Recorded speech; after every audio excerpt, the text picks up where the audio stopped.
I've been a fan of JRPGs for almost my entire life. Like many gamers, I found my way into the genre through Pokemon as a kid, and over the years, I've grown to love many of the genre's legendary franchises, be it Final Fantasy, Tales, or Dragon Quest. But the JRPG series that holds the most special place for me is Persona.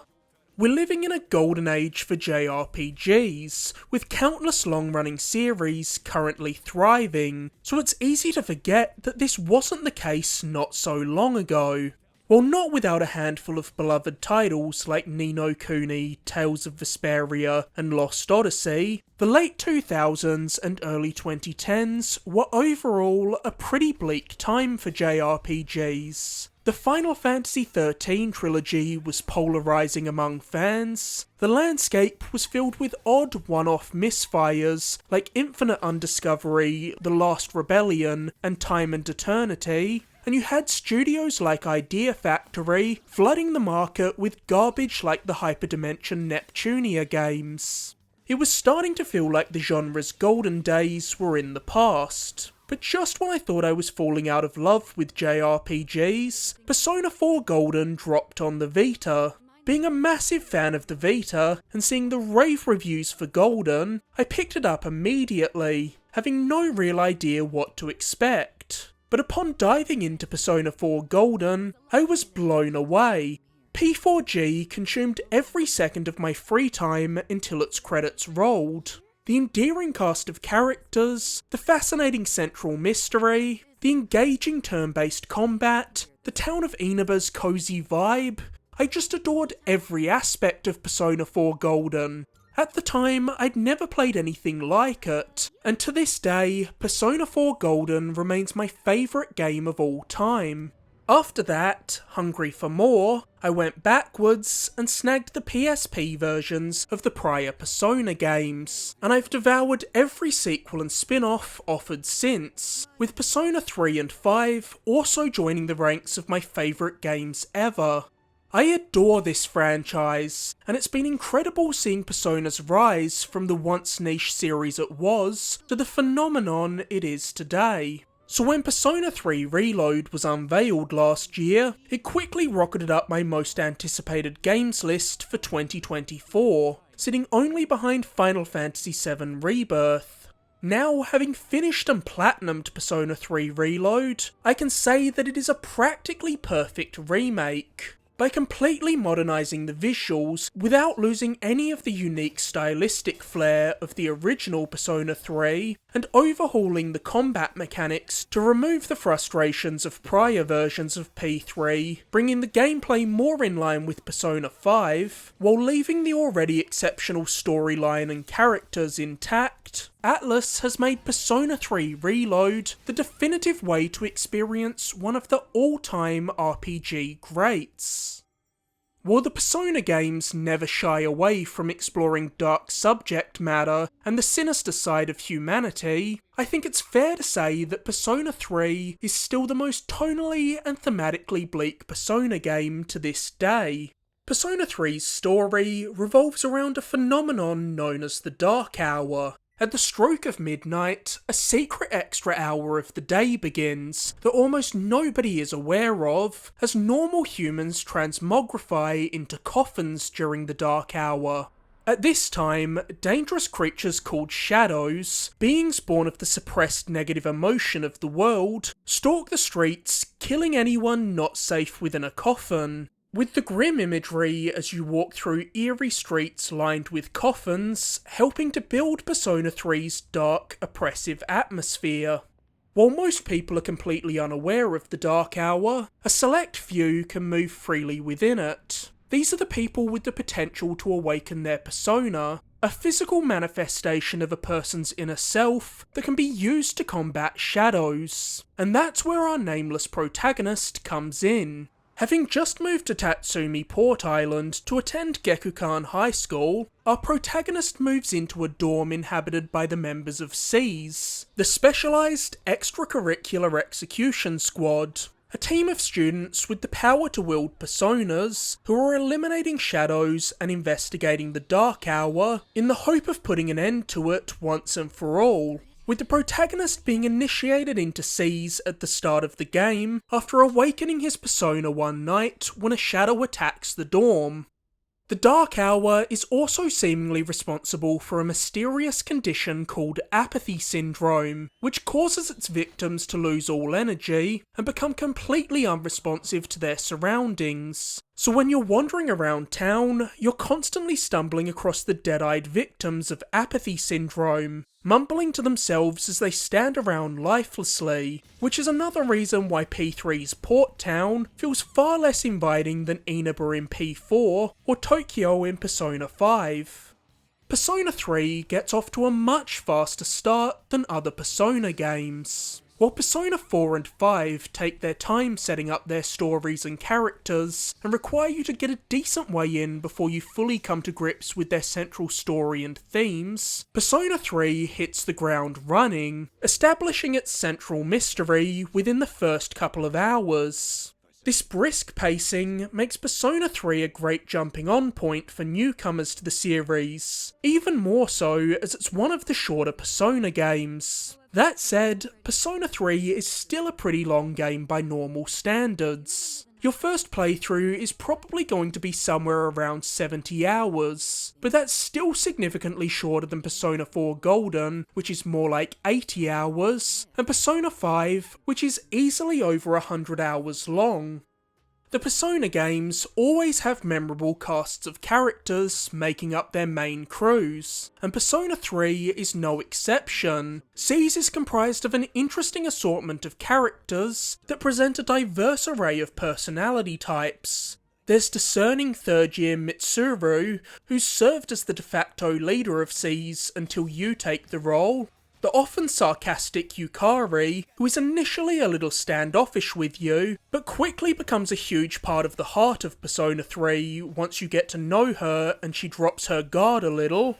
The boxing-obsessed Sanada, Junpei, who fills the energetic best friend archetype that's become a staple of the Persona franchise, with Yosuke filling this role in Persona 4 and Ryuji filling it in Persona 5. The timid Fuka, who serves as Sea's navigator, Sea's youngest member Ken, a primary school student who's recruited despite his young age due to his ability to awaken his persona, Igus, an android designed as a weapon to combat shadows who's dealing with the existential dread of existence, questioning the meaning of life, fan favourite Shinjiro, who was part of the team long before you joined, but left due to initially undisclosed reasons that he starts to reveal as you get to know him, and realise as he opens up that he's actually a pretty kind-hearted and gentle person, despite the gruff exterior he puts on. And maybe the best Persona party member ever, our loyal canine companion, Koromaru. This is a truly wonderful cast of characters who offer all of the depth, complexity and texture you'd hope to find in a cast you'll be spending dozens of hours with. Persona 3's story is impeccable. Its tense atmosphere continually builds throughout the game as every plot thread is laid in place, ready for the extraordinary final act, with Persona 3 having arguably the strongest and most emotionally resonant ending of any Persona game. One of the main reasons Persona 3's story is so strong is that the writers find ways to ensure that each member of Seas has a personal connection to Persona 3's central mystery, meaning the whole team is as emotionally invested in the story as you are as the player, with Yukari and Mitsuru having inherent ties to the mystery from the beginning, and other characters like Junpei being drawn into it in compelling ways later on. While all the Persona games explore interesting and complex themes, Persona 3 is the most emotional and draining Persona game, as at its core, Persona 3 is all about death, and coming to terms with the inevitability of it, something that nearly everyone struggles to process. While I might still prefer the stories of Persona 4 and 5 over Persona 3 by a tiny fraction, something P3 handles better than both of those games is its villains. Persona 3 deserves massive credit for its antagonists Strega, a cult-like group of criminals dedicated to preserving the Dark Hour. Strega is comprised of three main villains, Takaya, Jin, and Chidori. These are easily my favourite villains of any Persona game, with Chidori and Takaya standing out as particularly memorable characters. Especially Chidori, who's given considerably more depth than you might expect at first glance, as her story unfolds throughout Persona 3. One of the main reasons Persona 3 was in desperate need of a remake is that there have always been debates over which version newcomers should play. Even prior to Reload's release, there were already 3 versions of Persona 3, each with individual advantages and drawbacks, and it was past time for a version of the game that unified the best elements into one definitive package. You had the original base version of Persona 3, as well as Persona 3 FES on the PS2, with FES serving as an expanded version of the game, and the equivalent to Persona 4 Golden to Persona 4, or Persona 5 Royal to Persona 5. Some people argue FES is the best version of Persona 3, as it has fully explorable environments, and the answer, a meaty epilogue centred around Aigis that picks up a few weeks after Persona 3's conclusion, adding another 30 or so hours of story to the game. The drawback to FES, however, is that you can't control your party members directly in battle, only the protagonist, which leads to frustrating deaths through no fault of your own when the AI for an ally makes a stupid decision, like attacking an enemy instead of healing you when you're on the verge of death, which makes this version's battle system feel archaic. Portable, on the other hand, fixed this frustration by letting you control all your party members directly, like you can in Persona 4 and 5. It also added a significant amount of replay value thanks to the addition of a female protagonist, who had different social links and romance options than her male counterpart. However, Portable being limited by the PSP's hardware didn't let you wander around town freely. Instead, it was presented more like a visual novel, where you'd choose where you wanted to go from a menu, which felt restrictive. Portable also didn't include the answer epilogue. Reload is easily the best version of Persona 3, even though it isn't exactly the definitive merging of Portable and FES that I initially hoped it might be. Reload doesn't offer the option to play as the female protagonist, which is a shame, but doesn't bother me too much, as that would have been a lot of extra work for the team for a route that ultimately isn't considered canon to the main Persona universe. Reload also doesn't include the answer at launch, but it is being added as DLC in a reworked form called Episode Aigis. It would have been nice to have it there on the disc, but seeing as the answer/episode Aigis is a standalone option in the main menu that's not woven into the main game like Golden and Royal's additional story content, I can see why they chose to spin it out, especially if they're planning to rework it and maybe expand on parts of it. So seeing as Persona 3 is a big game already, I don't mind them putting Episode Aigis out as DLC. I just hope there's a way to buy Episode Aigis by itself, because as of right now, it seems to only be available as part of a season pass that includes a bunch of costumes and background music that I don't want.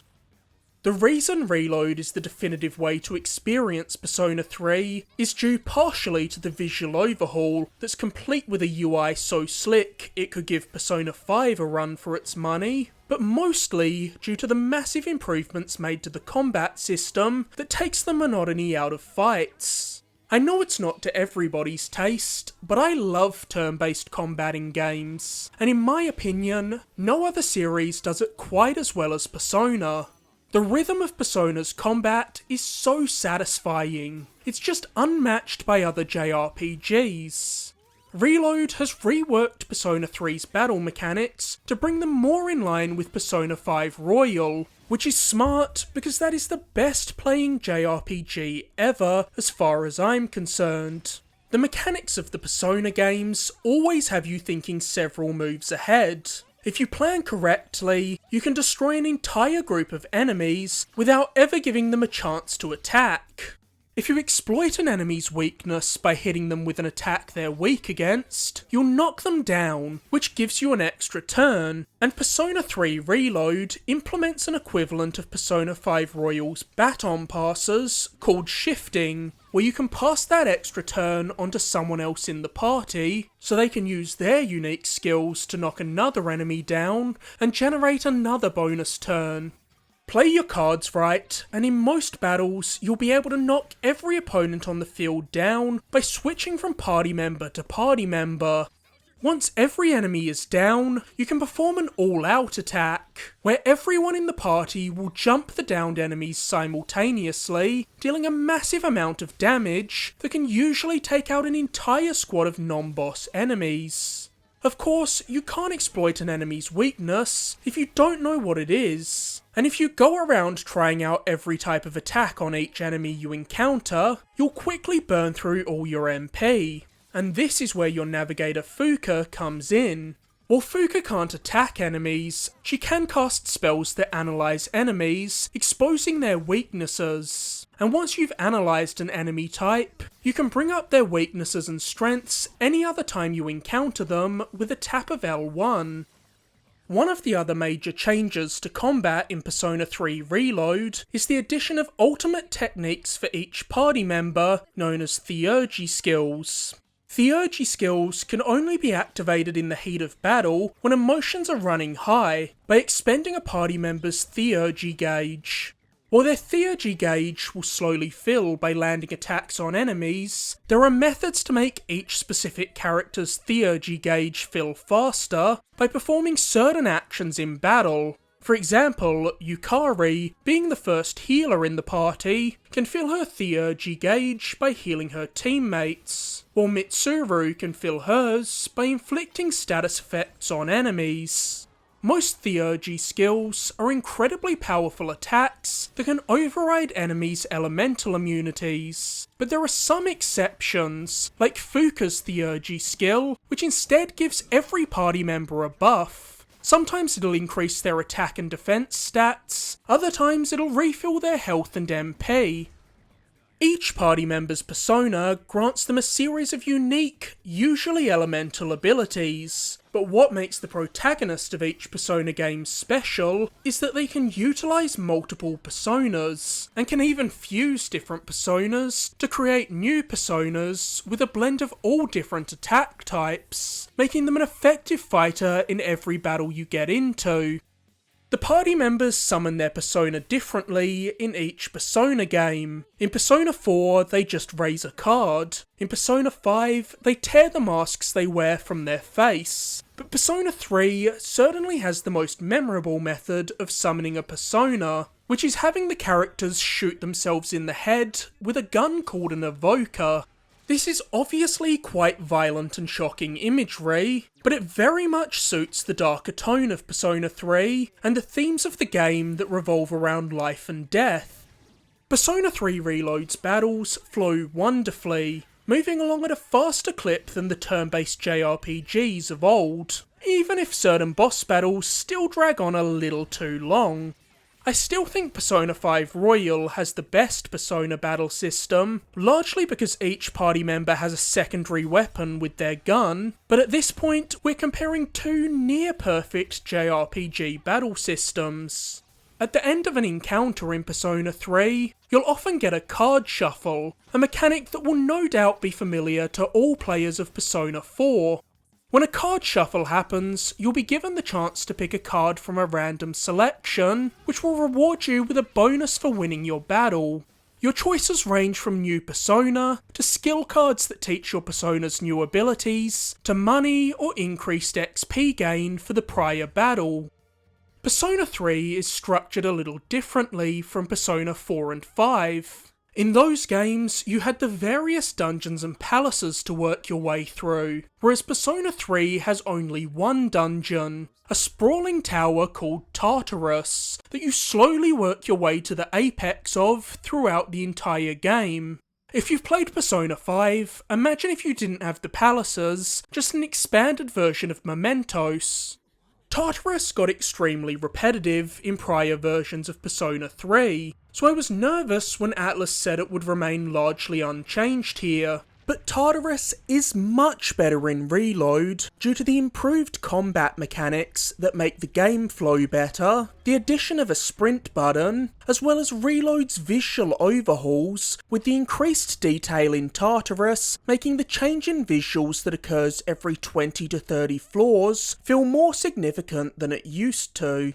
Even so, Tartarus still holds Persona 3 back from offering the degree of variety found in its successors, and while it's much better than it used to be, the inherent repetitiveness of Tartarus is ultimately the main reason I'd still rank Persona 4 and 5 over 3.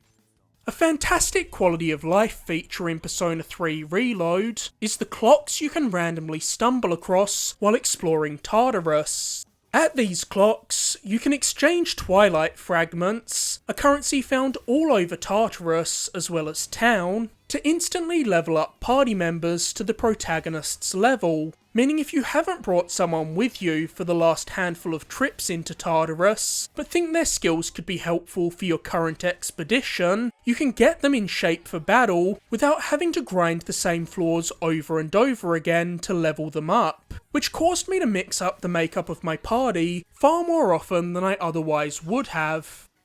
I mentioned beforehand your protagonist can fuse several personas to create new ones, and to do so, you just need to pay a visit to the Velvet Room and meet with its large-nosed inhabitant, Igor, who's been a staple of the Persona franchise since its inception.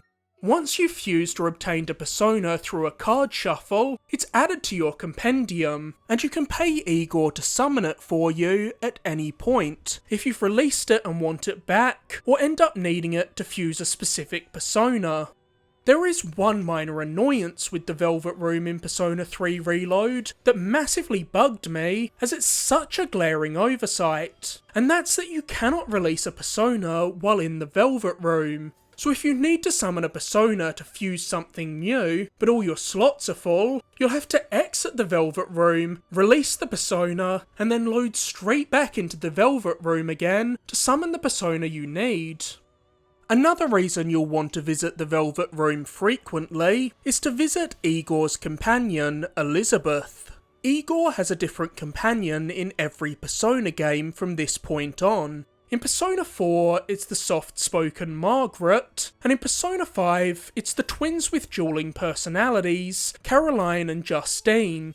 But personally, I think Elizabeth is still the best of these characters. She brings a ton of welcome comedic levity to Persona 3, as you accompany her on expeditions to various sites around town, for her to observe and be bewildered by the day-to-day activities of humans. And there's good reason to check in with Elizabeth regularly in Persona 3, as she also has over 100 requests for you to complete, ranging from getting items for her, to fusing personas with specific skills, or defeating a set number of shadows in Tartarus. And unlike prior versions of Persona 3, where you were only able to have a few of Elizabeth's requests active at any time, you're free to activate as many as you like at once in Reload, which saves a lot of time in the long run, as you're not running back and forth to report quests and accept new ones as frequently.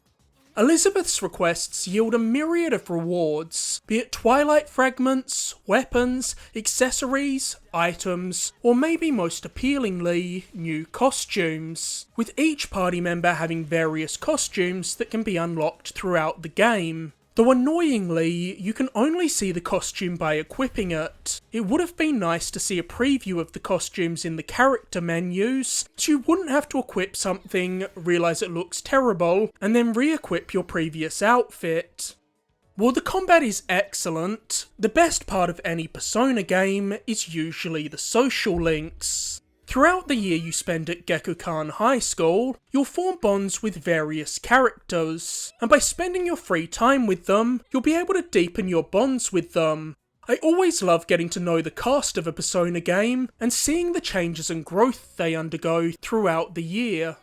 Social links work slightly differently in Persona 3 than in future Persona games for one key reason. Not every party member has a social link to explore. The focus is instead on an overarching social link for the entire SEES team. Only the female members of SEES have social links in Persona 3, presumably as they're available as romance options. But even with the female members of SEES, their social links aren't available until much later into the game than other social links. Persona 3 starts in April, but the social link for one of the first party members you meet isn't available until September. As a result, the vast majority of social links in Persona 3 are with characters outside of the core SEES crew, and because of this, it took me longer than usual to get invested in the cast of Persona 3. There are characters central to the story that I wasn't truly warming up to until I was 30 hours into the game. The members of SEES also have a different interpersonal dynamic than the casts of the other Persona games, and don't feel like they share the same degree of friendship as the casts of Persona 4 and 5, which is another reason it took me a bit longer to grow attached to them. I got there eventually, but I was fully invested in Persona 4 and 5's casts in half the time. Overall, I still think this cast of characters is great, and frankly better written than the characters in 90% of other games, but because of the delays in exploring their stories, and the lack of social links for the male members of SEES, I didn't feel quite as connected to this cast as I do the casts of Persona 4 and 5 the first time I played Persona 3. Though I connected with several party members far more in Reload than I did in prior versions of Persona 3, thanks to one excellent change in Reload. While the male members of SEES still don't have social links in Reload, they have been given a series of character episodes where you get to hang out with each of them and get to know them better. The character episodes are the best addition to Persona 3 in Reload. These additional scenes add so much extra depth to the cast, and give far more context to the characters' actions as the game progresses. While not everyone in SEES has a social link, there are plenty of people around town who do to make up for it. You can play an MMO with a character called Maya, who you quickly notice shares an awful lot of similarities with your homeroom teacher, Miss Toriumi. However, the fact that this character speaks exclusively in the internet slang of the 2000s does get a little grating. Spend time with the art club, who spent the entire year painting the same thing, making no noticeable progress. You can join the track club and form bonds with team manager Yuko and fellow runner Miyamoto. Get to know the elderly couple who run the bookstore, who lost their son and are fighting to save a persimmon tree planted in his honour at Gekukan High. Visit Akanari, a terminally ill young man with a passion for writing. Help a little girl named Maiko process her parents' divorce. Bring the introverted and nervous Chihiro out of her shell by spending time with her and helping her grow the self-confidence she needs to thrive. Learn some life lessons from skeezy businessman Tanaka. Join the fashion club and befriend foreign exchange student Bebe. Or grab a bite to eat with Nozomi, the self-proclaimed gourmet king. And let me tell you, you will not guess where this dude's story goes. As is always the case, not all of the social links in Persona 3 are created equally, and some are certainly more interesting than others. So while I was immediately pulled into Akanari or the elderly couple's struggles, I can't say I cared too much about Miyamoto's injured knee that his whole story revolves around. Each character you form a social link with has a unique arcana tied to them, and by strengthening your social link with someone, you'll be able to fuse stronger personas of the same arcana as that person. You can also advance characters' social links faster by ensuring you have a persona equipped whose arcana matches that of the person you're spending time with. Your protagonist has 3 social stats: courage, charm, and intelligence. There are a plethora of ways to increase these stats. You can play arcade games, watch movies, work part-time jobs, study, or tend to a garden on the rooftop of the dorms. And some interactions and social links require you to have specific social stats at a certain level to initiate them. For example, if you get your courage up high enough, you'll be able to stroll into the town's nightclub and initiate one of Persona 3's more unusual social links, as you get to know the crotchety monk who goes there to drown his sorrows. Like other Persona games, you're working against the clock in Persona 3. There are only so many days before the game ends, so you'll have to carefully choose how you spend your allotted free time, balancing working on your social links, improving your social stats, and getting through Tartarus. Thankfully, this is made a little bit easier in Reload through the addition of a huge new quality of life feature, the ability to rewind time to an earlier point. So in the scenario that you've made a catastrophic mistake that you think will destroy your chances of finishing a social link before the end of the game, you can always rewind and try again. One of my favourite things about the Persona games is that they always make their towns feel like real places, and I always love learning my way around town, and having the environment go from this place you feel completely unfamiliar with, where you have to rely on menus to make your way to where you need to be, to a place you know like the back of your hand. While Persona 5's Tokyo is the most expansive, and Persona 4's Inaba will always be my favourite, just due to the laid-back vibe of that town, Tatsumi Port Island is also a great setting in its own right. This is a cool, quirky little town with plenty of iconic locations, be it the Iwatodai Strip Mall, the Paulonia Mall, or the dorm rooms. I don't think there's any other series with presentation as stylish as Persona's. If you want to see what I mean by this, just take a peek at the opening cinematic of Reload. It just oozes style. In fact, you can look at any Persona opening for that matter. They're always a perfect encapsulation of the series' personality. The colour palettes, the anime aesthetic, the music, it all effortlessly radiates coolness in a way few other series can. Persona 3 Reload completely overhauls the visuals of Persona 3, while still maintaining the distinct style of the original PS2 game. Each Persona game has a colour associated with it that's at the core of its visual design. For 5 it's red, for 4 it's yellow, and for Persona 3 it's blue, with all the menus and UI elements, as well as many aspects of the world itself, prominently utilising the colour blue.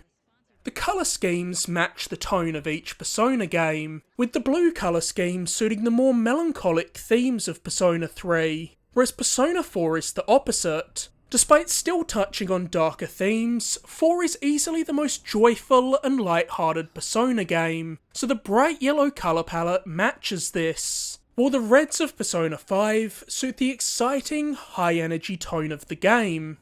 Without spoiling anything, Persona 3 makes interesting use of its visuals for narrative purposes, and as the game progresses, the look of the town starts to shift as the colour palette becomes more washed out. While the new anime cutscenes are gorgeous, and the character models and many locations look great in Persona 3 Reload, it's still not exactly a visual showpiece, as there are a couple of areas in the game that don't look quite as polished as you might expect. The dorm instantly stood out as looking a little flat to me, and at first I couldn't put my finger on why exactly that was, until I heard someone point out that the dorm areas lack shadows. Once I realised this, it was apparent why things look a little off there. Many of the pieces of furniture and miscellaneous items in the dorm room don't cast shadows properly, and because of this, if you look at them closely, they don't feel like they're a tangible part of the environment, just an asset that's been dropped in it. Persona 3 Reload features an entirely new English voice cast, which I know can be jarring when you're a pre-existing fan who's already accustomed to specific voices. But other times, a replacement voice cast can become the new standard. Just look at Dragon Ball Z. Plus, I think it's fair to say at this point, the cast of Persona 4 Golden is more iconic than the cast of the original Persona 4. And they've become the definitive voices for those characters for many players, myself included. Thankfully, the new actors in Reload are great. While I like the original Persona 3 cast, I like the voice work in Reload even more. Shout out in particular to Zeno Robinson, who is perfectly cast as Junpei. The voice acting isn't the only thing that's changed in Persona 3's soundscape though, as Reload also features an entirely re-recorded soundtrack, as well as a handful of new songs. The music in the Persona games is always incredible, and just like it is in Persona 4 and 5, the soundtrack of Persona 3 is an integral part of the game's identity. The most immediately noticeable change to Reload's music is that the female singer featured on many of the game's tracks sounds very different to the singer featured in prior versions of Persona 3. The old vocals had more of a rock quality to them and were a little less refined, whereas the new vocalist sounds far more polished, poppy and clean. Obviously, taste in music is entirely subjective. Different players will have different musical preferences, and hence will like one vocalist more than the other. I know the new music is a little divisive. There's a vocal camp of players who much prefer the old vocalist, but the new vocalist works perfectly for me. Trust me, I'm down for some vocals that are rough around the edges. I mean, my favourite style of music is metalcore, and I love just about every subgenre of metal, punk and hardcore music. So I'm down for vocals that aren't the most traditionally refined, but I think the more silky smooth vocal stylings of the new singer suit Persona 3, and fit Persona 3's aesthetic better than the original vocals. Persona 3 Reload is an excellent way to experience one of the best RPGs of the 2000s. Persona 3 still features one of the strongest, most emotionally resonant JRPG stories ever told, and its wonderful cast of characters remain as interesting and complex today as they were when they debuted in 2006. So it's clear why this cast still holds a special place in the hearts of gamers almost 2 decades later. With additional quality of life improvements and overhauled visuals, Atlus has gone above and beyond to ensure that Reload is the best way to play Persona 3. Now I sit with bated breath for a remake of my favourite game, Persona 4.